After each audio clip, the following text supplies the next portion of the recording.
Hi cuties! You asked for a Draw My Life video? You're gonna get one. Be prepared for a lot of squiggly stick figures. I was born on July 7th, 1987 to my parents Pat and Lisa. I have two older sisters, Valerie and Emily. We grew up with the standard three personalities of brains, beauty, and bronze. I'm the bronze. Until I was 4 years old, we lived in St. Paul, Minnesota, but then we moved to Colorado because my dad got transferred to help open the first Best Buy. So we moved and it kind of sucked because our cat Samson ran away almost as soon as we got there. As childhoods go, mine was pretty normal. Well, maybe not super normal. After all, I spent most of my time either riding around on my Harley-Davidson bicycle or memorizing musicals. I was very diverse in my interests and still am today. I met one of my closest friends, Mac, in the 3rd grade. We had a small group of friends, but Mac is the only one that's really stayed with me since those years, even if distance separates us today. The most exciting thing that happened to me in elementary school was in the 5th grade when I fell off a balance beam in the annual obstacle course and broke my arm into an S shape. S for Stephanie, right? In my adolescence, I was really into two things: musicals and anime. Sometimes combining the two thanks to the Sailor Moon and Prince of Tennis musicals. Singing in Broadway became a pretty big dream for me, so naturally I started auditioning for shows, mostly within my own schools. In 8th grade, we did Bye Bye Birdie, and I got really angry at my friend Sarah for getting the role of Rosie while I was only cast as Mrs. McAfee, which began my life of typecasting as an older woman. Really great for the self-esteem. In high school, I would later play Mother Abbess in Sound of Music, and in college, I was Jack's mom in Into the Woods. I remember once overhearing a conversation by my teacher that my Disney princess voice is such a waste on the body I was given. Once again, cue plummeting self-esteem. As you can expect, there was a point in my overdramatic youth that I wanted to just kill myself, since it was made very clear to me that I couldn't be loved for anything that I loved to do, but I wouldn't get the chance because fate would try to do me in for me. One average Tuesday morning in my sophomore year of high school, I had just finished eating breakfast and was going to change out of my pajamas when something horrible went wrong. My entire abdomen hurt with the most excruciating pain, and I started screaming. My mother rushed me to the hospital and was told if we had gone in any later, I would have been dead. I was hospitalized for the remainder of the semester and would not return to school until January. Now you might be thinking, I was shown the light about people caring about me and everyone came to visit me in the hospital and it lifted my spirits about the formal suicidal thoughts, but honestly very few people, at least people I thought were friends, seemed to care. Just my family, especially my mom who stayed with me sleeping on the windowsill the entire time I was hospitalized. But that's when I realized it was enough for me. I didn't have to be Miss Popular and everyone didn't need to love me. As long as the people I truly cared about me too, then it's enough. Even better was after this experience, I did end up making one of the best friends I've ever had. We are the dynamic duo known as Jello and Mello. Why these nicknames? Honestly, neither of us remembers anymore, but we know it started in biology class. Well, that's kind of where we met. To this day, she's probably my closest and most absolute friend. I went to college in Minnesota, and while most people described college as the best years of their lives, mine was either mediocre to downright awful. In my first 2 years, I had made some friends, studied a lot of music, but I wasn't really happy.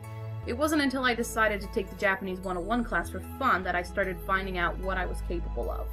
So I took the class and I found out that I was really good with Japanese and language in general. My teacher, Shogo Sensei, was so impressed that he took me aside one day to talk to me about studying abroad at Akita University. Not AIU, by the way. I get that a lot. They are two completely different schools. Now, at this time, I was still a vocal music major. I had operas to learn and should have been focusing on my Italian pronunciation rather than my Japanese, but after a long walk along the river, I realized how unhappy I was. So I changed my major and applied to study abroad in Japan. My parents actually laughed when I told them the news because there was no way we could afford it. I told them I could win the JASO scholarship, which pays your tuition and gives you a monthly stipend, but it wasn't until I actually won the scholarship that they started to take my ambition a little more seriously. Before leaving America, I bought my first video camera, a flip. I wanted to document my time there and show my friends and family what I'd been up to. I was a really bad vlogger, I didn't know anything about editing, and I just really sucked, but I didn't care.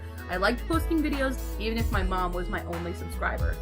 In my time at AU, I studied Japanese, made friends with people from China, Korea, Mongolia, even Ghana. I learned taiko thanks to an unhealthy obsession with Kamen Rider Hibiki. I gave a speech at a nationally broadcasted event that I didn't even know was a big deal when I got there, so I ended up sucking really bad at it. But overall, I had the best time. That was until the very last day. On my last night in Japan, I was packing up my bags when someone I thought was my friend called me. He wanted to hang out, and being a naive girl who never thought anyone would have any form of attraction towards her, I told him he could come hang out while I packed. He had a different idea in mind. I'm not going to draw what happened, but you can be relieved that he did not succeed. Some people might think this ruined Japan for me, but it didn't. He was one person in an entire country of people. I wasn't about to let that one experience ruin my dreams to return to Japan. No one should ever stop reaching for their goals because someone tried to ruin it for them. Giving up on your dreams makes them win, and I refuse to lose. I returned to America to finish my degree and entered my last 2 years of university. I discovered SDSU actually had a taiko group called Arashi Taiko Dan. I was ecstatic. I joined and we had so much fun. I taught all the songs that I knew, and by the next year I was a captain. I would later become president of JP Network and started my own club dedicated to watching Japanese dramas, which was honestly just a way for my friends and I to rent out a room, watch dramas, and hang out. We didn't really do much else, but it was very fun. I also met some of my closest friends. We all loved Arashi, or became educated in Arashi, and all of us adopted nicknames correlating with our favorite member. It's actually weird to call any of us by our actual names now. We even started a YouTube channel called Subarashi Girls, except girls is spelled wrong. Aiba did it. It's her fault. While it might sound like I had a great 2 years, I actually was pretty depressed due to an overload and reverse culture shock. I was stressed a lot of the time thanks to my student teaching, which forced me to wake up in the wee morning hours and drive an hour and a half to my school every day. I had stopped putting up YouTube videos, and I took out a lot of steam on many people. I did a lot of things I regret doing now, but I'm not a Time Lord, so there's no point in dwelling on it if I can't change it. In my final year, I applied for the JET program. A lot of people around me seemed to be dead set on crushing my dreams of returning to Japan. Even a close friend from middle school kept trying to tell me how I shouldn't expect to get a job right out of college and telling me that I was shooting too far for a job. I should work in a retail job for a while until I get something in my degree, but that's not what I needed. I needed support, and I wasn't finding much of it. I guess it turned okay for me though, since I did get accepted. Take that. I was really excited to go. You could tell because while everyone else was wearing their pretty dresses and nice suits at graduation, I wore my taiko pants, red Subarashi socks, tennis shoes, and a t-shirt that read Konnichiwa's bleep out the word for small children watching this video on the front. The summer before I left was spent attempting to get as much money as possible doing odd jobs like dog sitting, garage sales, and cleaning pool bathrooms. I didn't get as much money as I wanted to, but I managed to get by. Soon, I was back at Narita Airport in tears because I was so happy to be back. I was just ready to go and be in my new area. I didn't really want to sit through all of the stuff at orientation because honestly, I didn't find most of it useful, at least not until my prefectural orientation. I adjusted pretty quickly to life in Fukui and enjoyed teaching at least in my first year. I never wanted to be a teacher for the rest of my life, so I wasn't really attached to my job, nor could I say I did it with 100% effort most of the time. But there are definitely worse jobs I could have been doing.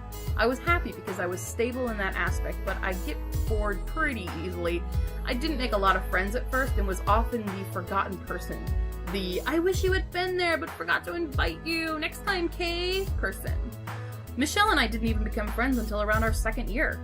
This led me to start the actual YouTube you see nowadays. I just wanted to talk to people, really, and while my friends and family didn't actually watch, I grew to have an audience of people interested in the same things that I am, and that brought me more joy than I had known in a long time. It took me a while to figure out what kind of videos I wanted to make, and even now I'm still figuring that out because I love making all kinds of videos. Travel, skits, vlogs, music, making a fool of myself in public. I just like it all. The biggest thing I guess I like about it is the connection I get to make with people who, under other circumstances, I would probably never have met. During my years on JET, I tried to have as many adventures as possible and tried as many things as I could. I would hang with wild monkeys in Beppu, ride a boat around a whirlpool in Naruto, reminisce at my old university in Akita, go to Disneyland and Disney Sea in Tokyo, climb cliffs in Tojimbo, and countless other adventures throughout Japan. It's hard to sum it up in words what my years as an ALT was really like because the fluctuations of good things and bad things and mediocre things was just too erratic. I will say that I had originally intended to do the full 5 years of JET, but in my third year, tragedy struck at home. In the span of a few months, I lost the best dog in the entire world to a freak accident. I would lose my grandfather, and my mother developed new ailments to go along with her already troubled diabetic body. My decision to go home was only helped along with the certain school situations not improving and the dull repetitiveness that comes with the job. I guess in this last year I learned something about myself. I'm not the kind of person that likes being strapped down to a place. I have to keep moving, keep creating. So even though I won't have a job when I return home, even though I don't have plans other than to help my family, see my sister get married, and continue making videos, I can at least take comfort in the knowledge that no matter what I do from here on out, it will be an adventure, and you can be certain that you can come along with me for the ride. Even though my username is NipponQ, my life isn't limited to Japan, because I will always be Q, the great quest of my life in this world. So will you stick around with me for it? See you next time, cuties.